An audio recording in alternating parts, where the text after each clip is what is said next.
On this, Texas Congressman Kevin Brady, chairman of the Joint Economic Committee, that's a committee consisting of both House and Senate members.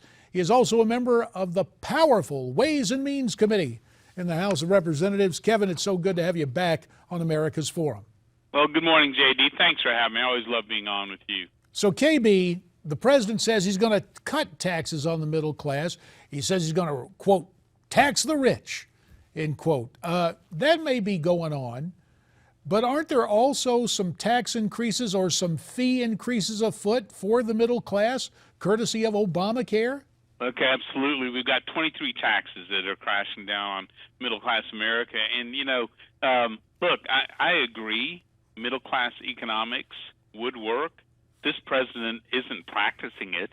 In fact, right now, the average family of four in America is missing $1,000 a month from their family paycheck because his recovery has been so slow and so painful for the middle class. And I predict this, and you know this from your Ways and Means experience, JD. Look, you raising taxes on the wealthy and job creators, it won't grow one more job. It won't grow one more family's paycheck. It won't help one more college grad, start their career. And so, if we want more of the same stale, old ideas out of the White House, you heard them the other night. But I think we need a fresh start on the economy. And as it turns out, Kevin, even some of those proposals championed the other night aren't aimed at the rich. For example, this notion of funding, quote, free community college, as I understand it, the president has taken aim at taxing a previously tax-free fund or account that parents could set up to send their kids to college. Isn't that the case? That's exactly right. He wants the government to decide how much of a nest egg is enough for your family, and they will tax the rest. And also, he's looking at family-owned businesses, farms, small business, and others that have built up a nest egg, not in cash necessarily, just the value of their family-owned business, and taxing that as well. And so I don't know how taxing families who work hard to save is any way to pay for community college, which, by the way, I think community college are extremely important. There are a lot of incentives today in the tax code to help families afford those first 2 years. And so taxing them more to do it, just doesn't make sense. And something we fought to get rid of during my days in Congress, and KB, you were there too, getting rid of the death tax. Washington Absolutely. called it the estate tax, but it's a tax upon a person's assets when they die. Now, we got rid of that, at least for a while. This thing comes roaring back under the president's plan, does it not? Yeah, it absolutely does. In fact, what he does is exploit a loophole to really get after people, again, family-owned farms and small businesses. And by the way, JD, our fastest-growing small business people are women and minority-owned businesses building a nest egg for the first time for their family. And so the president wants to go in there and not simply wait till you die and swoop in with Uncle Sam taking, nearly 40% of what you've earned. He actually wants Uncle Sam to swoop in the interim years and take those dollars from that nest egg, which, again, I don't care where you're at in the political spectrum. I think most Americans just think that's wrong. And mindful of that, KB, it brings to mind that a lot of people can't wait for these 2 years to be over. And this is addressed to folks watching, KB, but you'll want to listen in. With a lot of folks looking to 2016, apparently Mitt Romney and Jeb Bush are meeting this week in Utah to discuss the presidential race. Leads us to our poll question today. Who should the GOP nominate in 2016? Do you like Jeb? Do you like Mitt? Do you have somebody else? To vote in our poll, go to newsmax.com/poll. And we'll continue our discussion with Congressman Kevin Brady right after this. Congressman Kevin Brady, the chairman of the Joint Economic Committee and also a member of the Committee on Ways and Means. And of course, being from Texas, he knows a little something about oil. KB, the House recently passed the Natural Gas Pipeline Permitting Reform Act. It's a long title. What does the bill do and why is it so important? It's so important because, we're producing record amount of energy, but you've got to actually get it to that refiners and back out to the communities and to the local businesses. That's where part of the problem has been. And so what this legislation does is streamline that process so that people don't have to wait years and years for the bureaucracy in Washington to decide if their pipeline has value or not.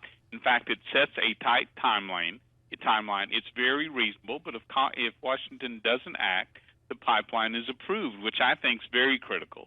And that part of you got my blood boiling just playing that clip from the State of the Union, because it is really the height of hypocrisy for this president to claim credit for energy and gas development that he has tried to block at every step in the way, to claim credit for lower prices, which he's had nothing to do with, and then not only to block the Keystone XL pipeline, but block our exports around the world that would actually keep our prices lower in the long run. It's just beyond me. Now, to the bill that's just passed, when you mention streamlining, that suggests stonewalling. And in this administration, is it just other sectors of the Washington bureaucracy trying to tie up energy projects in red tape, or are there other people going to court to try to stop these projects? Well, it's the whole. They're throwing the whole kitchen sink at energy development in the United States, from environmental lawsuits, agencies rewriting rules, stalling rules, retaking regulations, proposing new ones, all designed, again, to slow down or stop U.S. energy production. They see a few energy, like wind and solar and biomass, as good fuel, and the rest as bad fuel, and they tend not just to slow it down, but to tax it and make it so expensive that families, frankly, and local businesses can't afford it. And so I think it's just we need, the president has to turn the page. Look, he needs to turn the page on energy in America and understand this is a power for us, both economically and around the world, because I guarantee you Ukraine, Europe, much of the world is eager for America to be a reliable energy partner for them. It also creates a ton of jobs back here in the United States. It's beyond me why the president is just obstructionist when it comes to U.S. energy. And this is the thing that quite frankly, is not held up for public scrutiny, or I guess the White House believes there's instant amnesia. Remember, for years, the president said, no, we're going to wait and see. We're going to wait and see for an environmental study, an evaluation by the Department of State, of all people. Well, that study finally came out. The bureaucrats say, no, it's not going to cause environmental harm.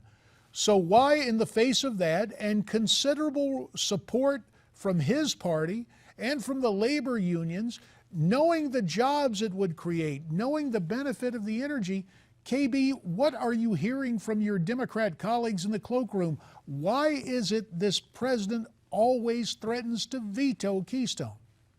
This is all about ideology. He wants to go down in history as the global warming president, and all this is part of that whole agenda.